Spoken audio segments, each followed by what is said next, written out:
We are final in Dayton, where the Colorado State Rams took care of business. No such issues from Virginia.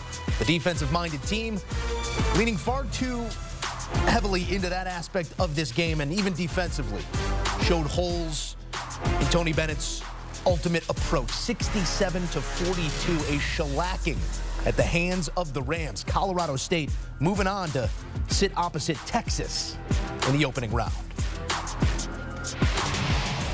Two of our first four in the books. College Hoops insider Adam Finkelstein in to put the finishing touches on Tuesday. The madness is here, and maddening in some ways, or in some moments at least. We'll get to Virginia and the offensive struggle that it was, but I want to start here in the positive with Colorado State. Where did you see them most effective in taking care of that defense that really shines at times in Virginia? Well, I thought that they were controlled and dominant throughout the second half, and they were never threatened. You know, you get down at that level in the first half, and you expect a team like Virginia to make a run. And I know they play a really slow tempo, and so it takes possessions out of the game. It's that much harder to make a run. But this is a Colorado State team that never felt like they were at all challenged in the second half. This was a statement win. There are some wins that are bigger than others. This 25-point win was a big 25-point win. This was very obvious who the best team on the floor was here this evening. It certainly was, and maybe a statement for those conferences. We'll get to greater statements here in a moment, but first, maybe a referendum on what Virginia basketball currently is. We know they are defensive-minded, but this was something different. It was a 12-minute and 42-second span without a point. They've lost in the opening round of 4 of their last 5 tournament trips, the only outlier being that national title run. Is there a bigger statement to be made here about where Virginia basketball maybe needs to evolve to shine in moments like this? Yeah, I think it's a conversation worth having. I'm sure within Tony Bennett's coaching staff, that's a dialogue they'll have in the coming months. What I would say is this: the thing that really struck me is they held Isaiah Stevens, who is the tip of the spear for Colorado State. He had 5 points and 4 rebounds. That was their primary defensive objective, to keep him in check, and they did that. They also took really good care of the ball. They did that too, and then they got blown out. So it's really concerning when you accomplish 2 of your primary tasks and it doesn't result in a win. And I think the bottom line is they did not get anything easy offensively. Everything was contested.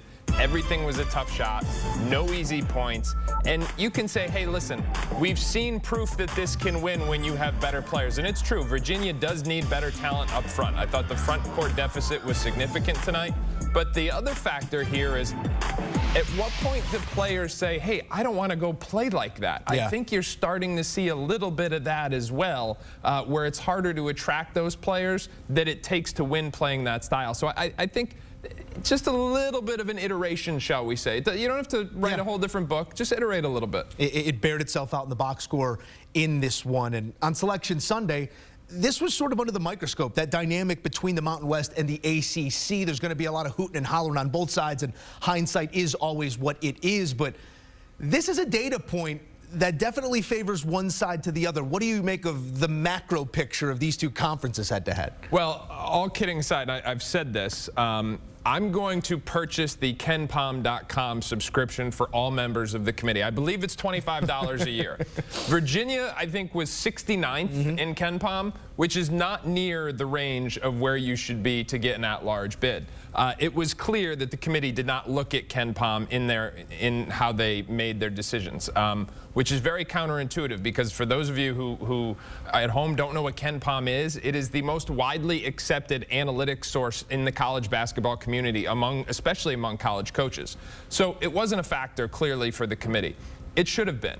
And I think that this is a team, Virginia, and the ACC, and by extension the Big East in particular. You think about it, ACC and Big East only got 8 teams in. The Mountain West got 6, twice as many as the Big East, and 1 more than the ACC. And tonight, they looked like they deserved it, and the ACC looked like they should have only had 4. You had Big East teams in the 30-somethings left without a seat, and this was really an empty seat here in the first 4, occupied by Virginia, whose season comes to an end on a flat note without any of that offense. Let's get to game 1 here, because it was Wagner holding off Howard to earn a spot opposite North Carolina. We could get to that in a moment here, but the season that has been for a 6 seed in their mid-major conference tournament, to do what they have done over these last 2 weeks, definitely sparks something inside of it. I mean, it's what we live for here in March, these types of stories. Maybe that story comes to an ultimate end here in the not too distant future, but how impressed were you by the effort?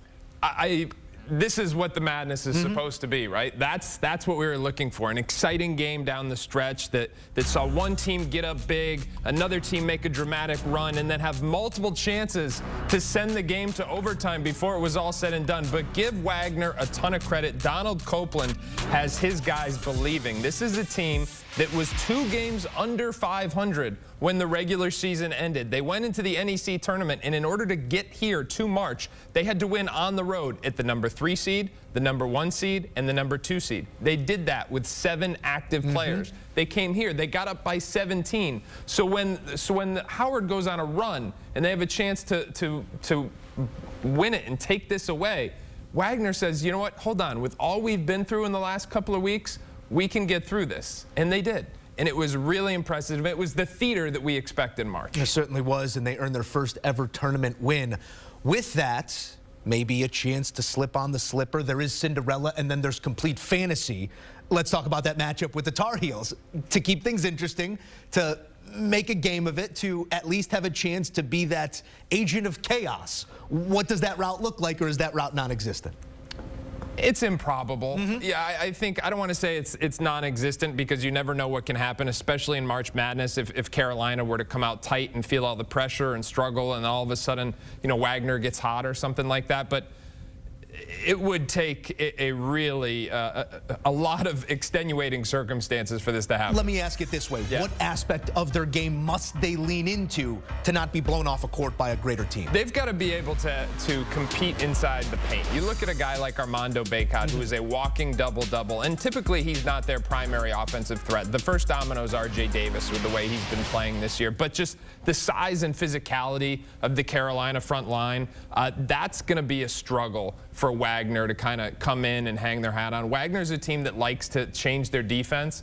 Can you switch to zone against Carolina and still be able to rebound? I don't know. I don't know that the game plan works against Carolina.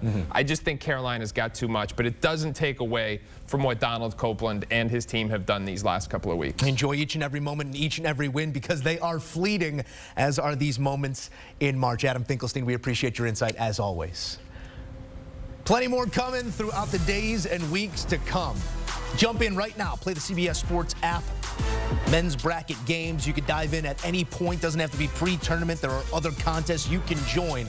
Also, download and enjoy that March Madness Live app. Get every game in the palm of your hand.